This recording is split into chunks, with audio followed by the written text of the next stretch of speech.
Hi, welcome to today's edition of Thursday Thoughts. My name is Theo, I'm the youth minister here, and we have a very special guest today. You may have seen her, you may have known that I was married, and you may even know that my wife's name is Dorothy, and here is Dorothy.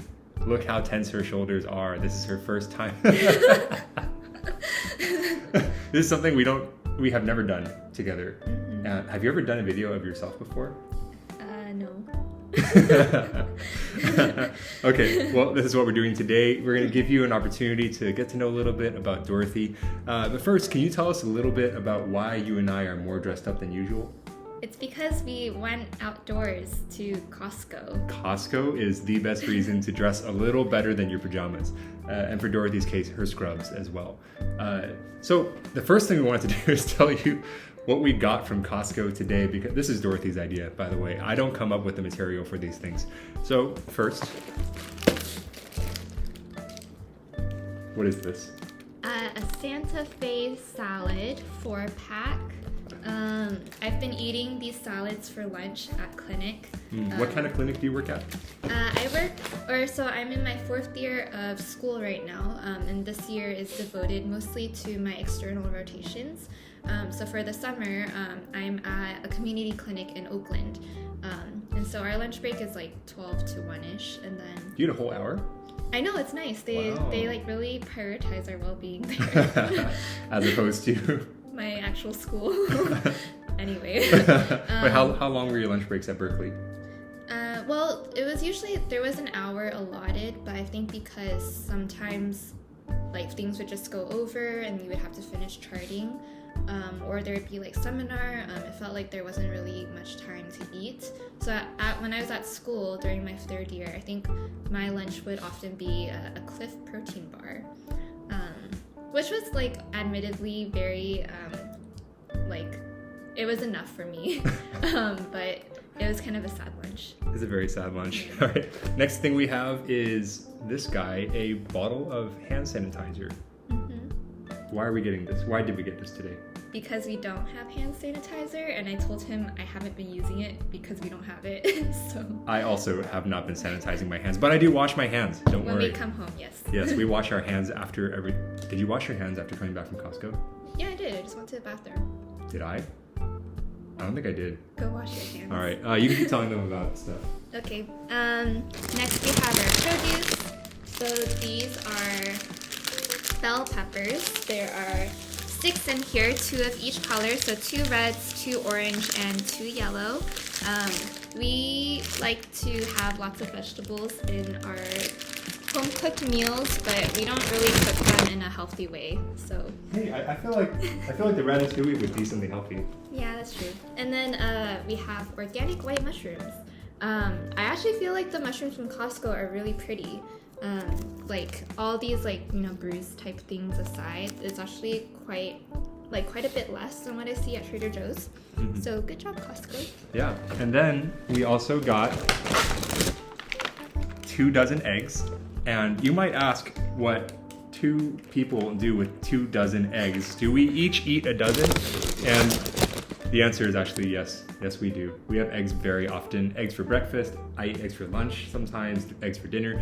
I recently developed a new recipe for fan ke dan.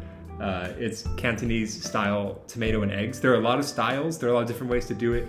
The Cantonese style typically involves ketchup, and it involves making a soupy base instead of just like a scramble of eggs and tomatoes. But what I realized, and apparently Dorothy doesn't like the classic Cantonese style, right? Yeah, I'm not a big fan of ketchup because I feel like for me it's too sweet just because I didn't grow up having that style of tomato and eggs. Yeah, so recently I've been experimenting with cooking more just because we've been around and we've been buying more groceries from Costco lately. So I tried just using tomatoes and not adding water as typically you would in the Cantonese style to make the soup. I've been just doing tomatoes, stewing it down until the tomatoes themselves leak out all their juices and the juices are caramelizing. And then I added the rock sugar, like the yellow sugar, and balsamic vinegar, just a little bit to bring out the acidity and sweetness. Did I add anything else? Basil. I also added basil. Yeah, that's good. Yeah, it was delicious. Would highly recommend the next time you make your scrambled eggs and tomatoes, try that. And, one more thing. It's not produce, but Costco shampoo. It's not the best shampoo, but it gets the job done. And it's cheap. Yes. Yes. So we smell the same, usually. Yes. Okay. Well, Costco haul aside, let's tell you a little bit more about Dorothy. Can you tell us a little bit what it's been like for you to be here at CCGC? Let's see. So it's been almost a year now, I guess. 10 months-ish. September 1st. So our first experience with CCGC was, I guess, like when Theo was officially hired, was at retreat. And I thought that was a really nice way to get to know everyone in a more deliberate setting. So I'm really thankful I got to meet some families there. And throughout the past few months, we've also become good friends with certain families at CCGC. Thankfully, because they opened up their homes to us, we feel very welcome. They opened up their homes pre-COVID to us. Yes, pre-COVID. And yeah, it was just great to get to know like the parents and then the kids. And I think it's a good picture of what I like church community to feel like. Just like people doing life together. Yeah, and then I guess before all of this COVID stuff, we had our youth retreat, and I thought that was also a really special time of getting to know the youth at CCGC. Yeah, they're all really fun. They're very tall too. That was actually my first impression of CCGC Oasis. I felt very small in the midst of all of them. For those of you who don't know, we have many guys who are 6 feet and up, and many girls who are 5'7" and up. And I'm 5'2", in case you didn't know. So. Yeah, I'm slouching to make Dorothy look taller right now. Yes. Anyway, but yeah. Yeah. So tell us a little bit more about yourself. Like, where did you grow up? What was your childhood like? Okay. I grew up in San Jose, so South Bay area. Was pretty much there for my entire life. I went to Leland High School, which is in Almaden of San Jose. So it's like as far south in San Jose as you can get. Pretty like comfortable, a lot of nature, I guess, in that area, which was it was a nice way to grow up because I would go biking, not by myself, with my brother, or with my parents when they weren't busy. I grew up playing piano. That was a very large part of my childhood. Not that I'm very good at it, but my mom started teaching me piano by herself. And then at some point I went to another teacher and then kind of continued doing that until the end of high school. And then I tried to continue at UCLA, but the dorm pianos are very out of tune. Terrible. And some keys are like broken. So literally broken. It was just really hard to like actually keep playing. And then playing on a keyboard is not quite the same, so I've sort of just lost. I haven't lost, I guess, the playing technique, but I'm just not as good as before, probably. So there's a rumor that your mom managed to make you practice an hour a day.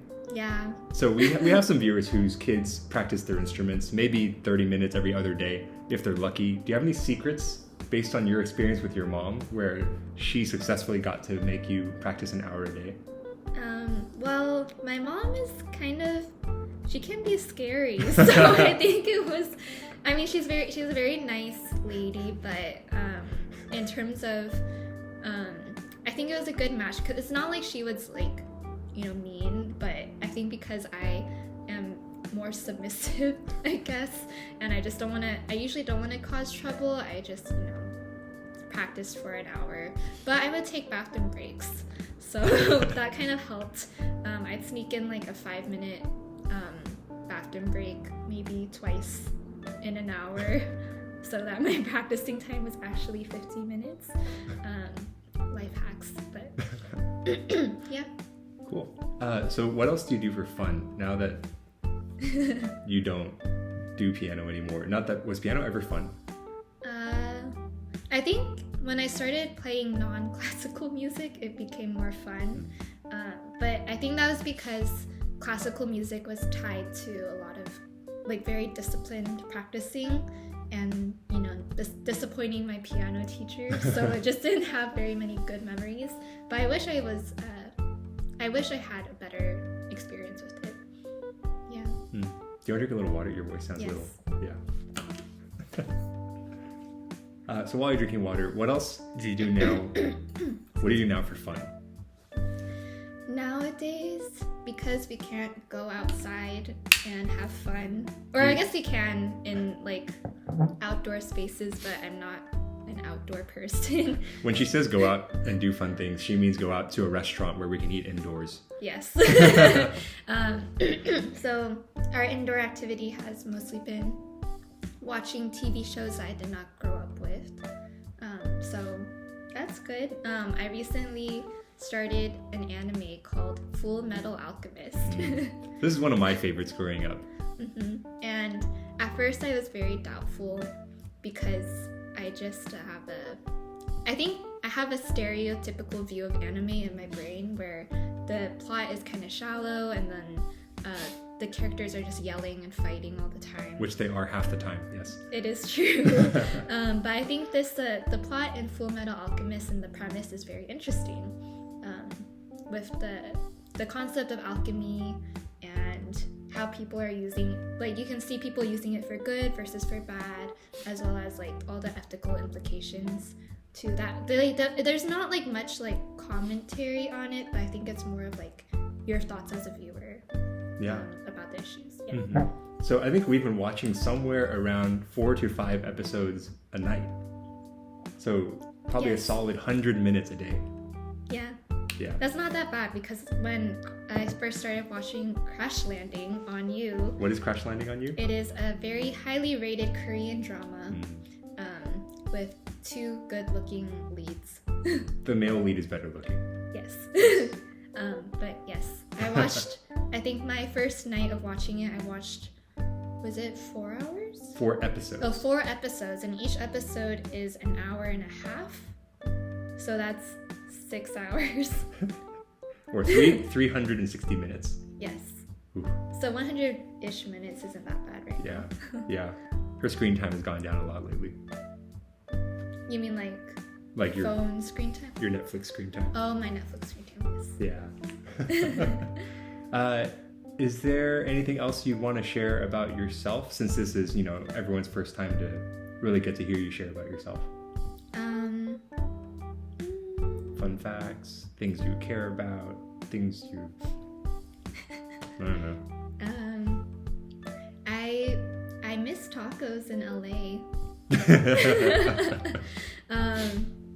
I think a lot of my best memories from our time in LA has been tied with the food there. Oh, for those of you who don't know, we went to college together. Yes. So, yeah, the tacos up here are good, but not quite the same. They don't have the same, like... It's sort of like, I feel like it's not like wok hei, but sort of like... Wok hei? How do you translate wok hei? Wok energy? Wok fire? I don't know. It's a Cantonese phrase that has something to the effect of like vibe, like flavor vibe. Right? Do you feel the same way? I feel like the LA and San Diego tacos there's like a little more fire to them, but not in terms of spice level. It's just the flavor. Yeah, it's a flavor vibe. Yes. Yeah. Not quite the same. It's not the same. Yeah, they're also cheaper. Yeah. Cheaper and better. Yeah. Well, thanks for sharing about yourself with us. Now we know that we want to get you LA tacos and that you watch too many shows. Yes. Okay. Thank you guys for watching. See you guys next time.